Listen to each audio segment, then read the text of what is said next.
बना था साथियों, वही वोट के दम पर।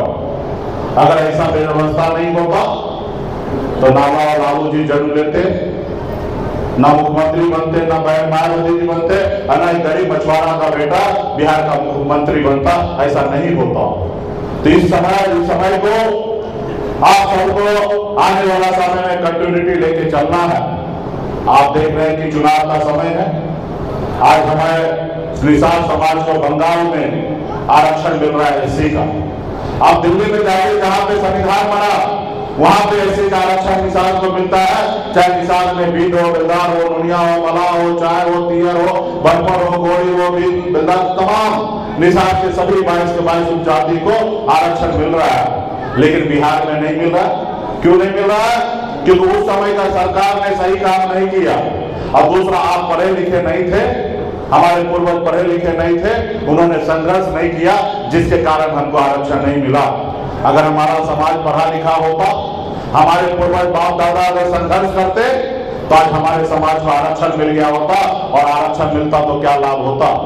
आज आप बिहार में सभी जाति धर्म में सभी जगह देखिए, अगर मुसहर का बेटा अगर ढूंढिएगा तो वो भी बिहार में कलेक्टर होगा। आप पासवान समुदाय से ढूंढिएगा तो आपको कलेक्टर मिलेगा। आप राम समुदाय से ढूंढिएगा तो कलेक्टर मिलेगा। सभी जाति वर्ग में से कलेक्टर मिलेगा। लेकिन निषाद का बेटा कलेक्टर नहीं है। वो क्यों? क्योंकि हमको आरक्षण नहीं मिला, हमको रोकने का लोगों ने काम किया।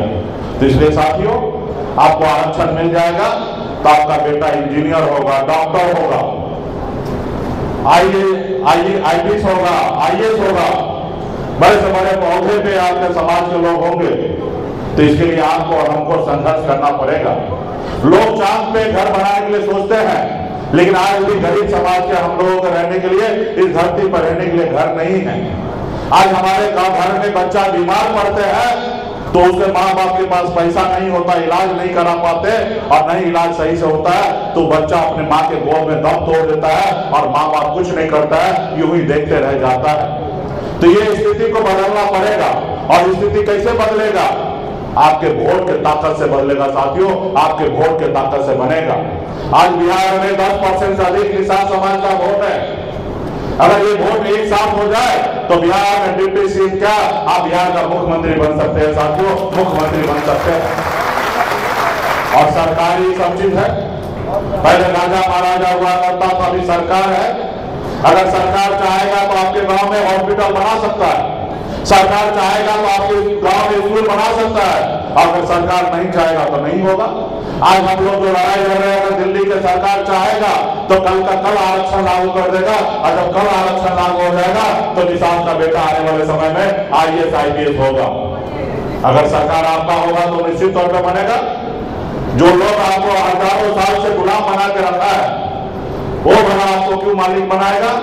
मालिक तो बनाएगा आपका भाई, आपका बेटा ही आपको कंधे पर लेकर आगे बढ़ पहुंचने का काम करेगा। जो लोग आज तक आपको गुलाम बना के रखा है, उससे आप क्या उम्मीद कीजिएगा कि वो गुलाम बना आपको आगे आजादी देगा? आप दिल्ली से उम्मीद नहीं कर सकते हैं कि दूध का रखवाली करेगा। आज जो दिल्ली में सरकार है वो नहीं चाहता है गरीब मछुआरा का मल्ला का बेटा सब उठा के दिए। आज हम लोगों ने लड़ाई लड़ा, देश के संविधान के तहत लड़ाई लड़ा। आपने देखा 2020 में आप लोगों ने पिछले 11 सालों से संघर्ष कर रहे पार्टी को मदद कर रहे। उसका नतीजा था कि 2020 में वीआईपी पार्टी के 4 विधायक बना। और जब 4 विधायक बना तो हम राज्य में मंत्री बने।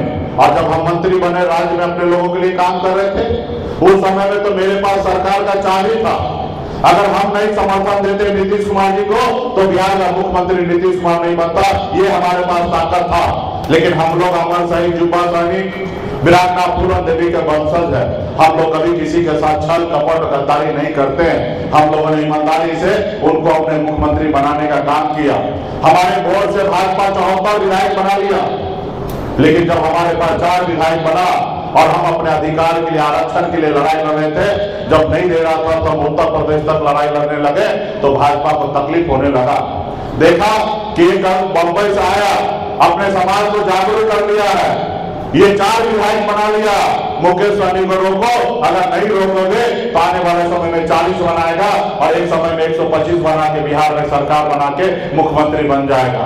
और जब मुख्यमंत्री मुकेश सहनी बन जाएगा तो इनका समाज हीरो बन जाएगा, और समाज हीरो बन जाएगा तो हमारा गुलामी कौन करेगा। तो उन्होंने देखा अगर पेड़ को अगर गिराना है तो जड़ को काटो, और वही उन्होंने किया। हमारे विधायक को खरीद लिया, हमको सरकार से बाहर कर दिया, जो सरकार हमने बनाया था, क्योंकि उनको आपकी आजादी, आपकी खुशियां उनको पसंद नहीं आता। वो देखा जो समाज बरसों से हमारे गुलाम बन के है, मेरे पैरों तले दबा हुआ है, आज देखिए वो मालिक बन रहा है और ऑर्डर कर रहा है अपने लोगों के लिए, अपने विभाग में काम कर रहा है। तो इसलिए साथियों, उन्होंने आपका पार्टी तोड़ दिया है।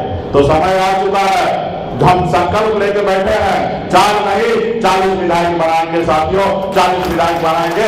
इसके लिए आप सबको, हम सबको संघर्ष करना पड़ेगा। और आपका वोट अगर निश्चित तौर पे एक वोट गोलबंद हो जाए तो निश्चित तौर पे महागठबंधन का सरकार बनने से भगवान भी नहीं रोकेगा साथियों, भगवान भी नहीं रोकेंगे। इसलिए साथियों, आने वाला समय में चुनाव का समय है। इस जोन में तो ऐसे महागठबंधन ज्यादा से ज्यादा सीट जीता है।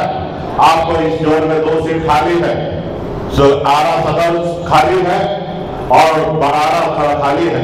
आप लोग दोनों सीट पर तैयारी कीजिए और वीआईपी हर संभव वहां पे तैयारी करिए और वहां पे लड़ेंगे, और वीआईपी पार्टी का विधायक होगा साथियों, वीआईपी पार्टी का विधायक होगा। लेकिन इसके लिए आपको सबको तैयारी करना पड़ेगा। जैसे 11 साल से आप तैयारी कर रहे हैं, पसीना बहा रहे हैं, खून बहा रहे हैं, उसी तरीके से 4 महीना का समय बचा है। अब से लेके 4 महीना समय है, और 4 महीने में अपनी ताकत दिखाइए, गांव-गांव में घूमिए, एक-एक पंचायत में जाइए, एक-एक वार्ड में जाइए, एक-एक बूथ पर जाइए, ज्यादा से ज्यादा सदस्यता अभियान कीजिए, एक-एक निषाद परिवार को समझाइए, उनको बताइए।